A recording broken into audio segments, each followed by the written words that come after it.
Oh. Oh. No.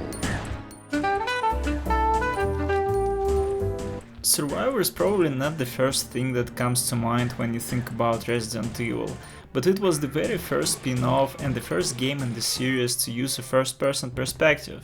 Released in 2000 almost simultaneously with Code Veronica, Survivor was the last Resident Evil title to come out on the 5th generation of consoles. And honestly, this farewell to the era feels like that awkward situation with a boring coworker, when you both say goodbye only to realize you're walking down the same dark grey hallway together for the next 2 hours. The events take place a couple of months after Resident Evil 3 on a remote Umbrella-owned island, where in a small town the corporation ran virus experiments on people kidnapped from all over the world. The city is ruled by a cold-blooded sadist named Vincent. His management skills, however, consist mostly of killing Umbrella's valuable test subjects and intimidating employees. When he learns from a boy named Lot that a detective, our protagonist Ark Thompson, has infiltrated the island and is using Vincent's identity to gather intel, Vincent comes to the most logical conclusion. The only way to save his career is to cover his failures by releasing the virus into the town. Brilliant logic. Umbrella will surely just shrug and probably promote him for destroying an entire island of multi-million-dollar investments. That would be our confidential formula for compound V, which you, man-child that you are, released into the wild.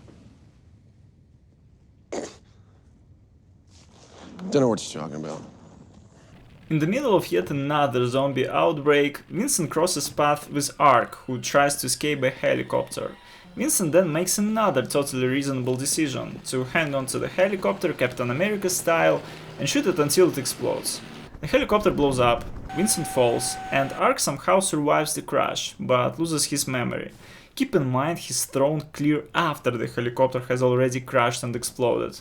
This is where the game begins. Essentially you have two objectives: escape the island and figure out the main character's identity. As the story unfolds, Ark starts to believe he actually is Vincent, which definitely adds intrigue, since every single journal you find, from sewer workers to umbrella scientists, describe Vincent as an absolute bastard. Villains aren't usually your typical choice for a protagonist. I actually like the idea of a hero with amnesia, but the story here is painfully weak. It honestly feels like a writing was outsourced to a kindergarten class. Everything that happens plays out more like a fever dream, full of clunky dialogues, bizarre characters, and weird sequence of events. I mean, I get it, a game designed around arcade-style light gun gameplay doesn't necessarily need a deeply fleshed out story.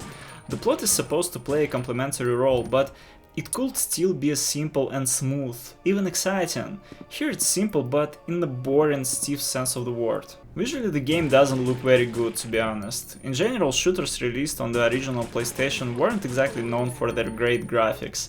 They often looked rough, with shaky textures and low draw distance.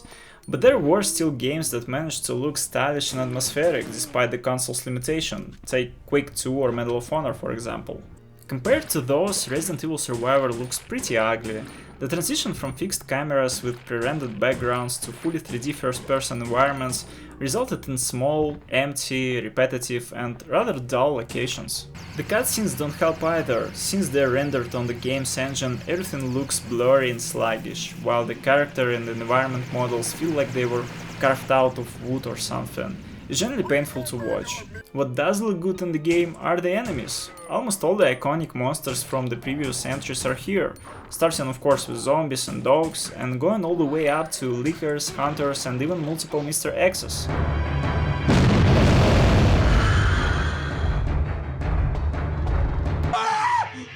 I especially like the design of the final boss. This entry's take on Tyrant, the Hypnos T-type, injected with the beta-heteron non-serotonin hormone. In terms of fighting style, he's not all that different from other Tyrants, but as he mutates, he first develops a really unsettling grimace, and eventually transforms into what looks like the game's own version of Venom.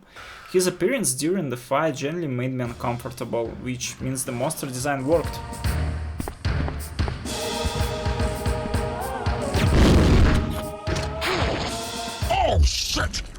The game also has pretty decent soundtrack. For the most part it's filled with dark ambient tones, but occasionally you'll enter places like a nightclub or movie theater where the music suddenly becomes more upbeat and rhythmic, fitting for an arcade-style shooter. Some might find this a little inconsistent, but in my opinion that says more about the game's confused identity rather than soundtrack itself, caught somewhere between a light gun rail shooter and a slow-paced first-person survival horror. Still, the music is definitely not worse than the voice acting. It's really bad here. I mean, just check out these two scenes and tell me, do you hear any difference? What? Vincent? It's me, your mother. My mother? Vincent, please, listen to your mother. I want you to leave Umbrella. I want you to stop performing those terrible crimes and just come back home.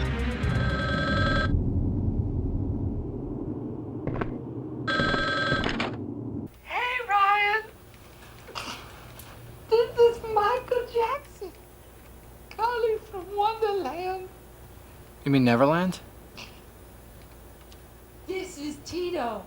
Survivor was designed as a home arcade game, meant to be played primarily with the PlayStation Light gun, while still keeping controller support. However, the game was only compatible with the gun con in Europe and Japan, while in America it could only be played with a controller. And although I can't speak for all of Europe, in my own circle no one actually had the light gun, so we all ended up playing it with a controller anyway.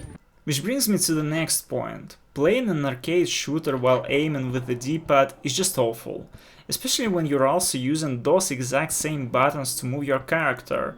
As in previous Resident Evil games, you have to hold down the aim button, which brings up a crosshair on the screen, and then you can shoot.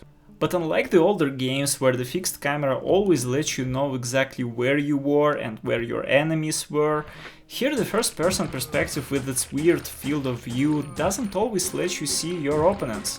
They might be pressed right up against you as you enter a room, or hiding on a ceiling, or crawling at your feet, and you can't even manually look up or down until you start taking damage. Secondly, there are no strafe buttons, so if you want to reposition yourself, you'll have to literally turn your back on the enemy. This gets especially frustrating when you're fighting fast opponents like hunters or Cerberus dogs. And seriously, the dogs were by far the most annoying and difficult enemies in the game. They're hard to hit, constantly slip into cameras' blind spots, and often attack in packs.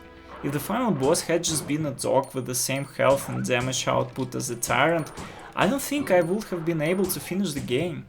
That said, when you're not being swarmed by enemies and fighting against the camera itself, the action segments can actually be decent, sometimes even enjoyable.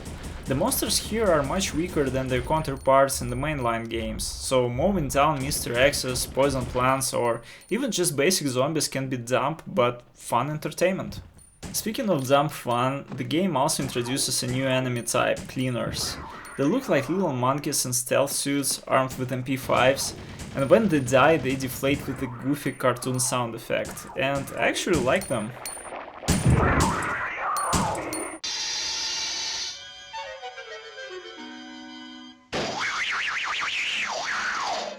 You get 4 types of pistols to deal with the monsters. You start with handgun A, and throughout the game you can find handguns B, C or D. Which one you use doesn't really matter, they all have infinite ammo and don't differ much in effectiveness. For example, handgun B deals low damage, but it's fast firing with a large clip, while handgun D hits harder but shot slower and has a smaller clip.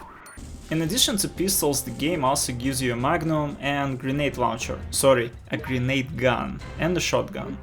As usual, I hoarded the magnum and grenade launcher until the final boss, so I can't really evaluate them. All I can say that I dumped all my ammo into him and he eventually went down, so I guess they work.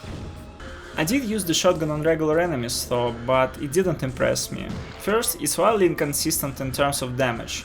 You might one-shot 2 zombies with a single blast and then need several headshots to take down just one. On top of that, there is no head explosion animation, so I'd give it a 3 out of 10.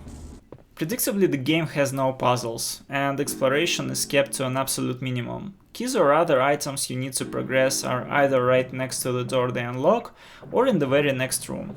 There are also no typewriters or any kind of save system. You're expected to beat the game in one sitting, which isn't that bad since it only takes about an hour and a half to 2 hours to finish. In case of death, the game gives you a continue system, letting you restart from the previous room up to 4 times. It sounds like artificial BS to extend the game's length, but honestly, it's not that difficult. You might use one continue over the course of the game, maybe couple on the final boss, but overall it's pretty doable without dying.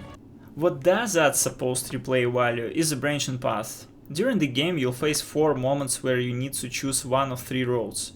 This not only determines which locations you'll see and which monsters you'll fight, but also which of 3 additional pistols you pick up and who you'll face near the end of the game. And that could be Vincent, the commander of the inflatable ninja monkey squad, or Andy, the sewer manager. But in the end it doesn't really matter, because no matter which path you choose, it only affects which one of them gets killed by the tyrant in the short cutscene near the finale. Listen, I can't really say that Resident Evil Survivor is an outright bad game.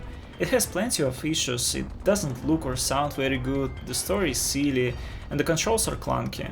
But its biggest problem is that it's just really boring, it's simply not fun to play. For this review I went through it 3 times to cover all the locations and see everything it has to offer, and honestly, I was already bored halfway through my first run. The other 2 were more of an endurance test than anything else. That said, if you're curious to spend a couple of hours with a weird and unfamiliar Resident Evil spin-off, then why not? The game isn't broken, and you can play it from start to finish without major issues, and who knows, maybe you'll even enjoy it. One thing I know for sure though, I'd really enjoy it if you leave a like, drop a comment and subscribe to the channel. That way I'll stay motivated to keep making these videos and you'll keep getting fresh gaming content. This was Radio Nick, thanks for sticking around and I see you in the next one.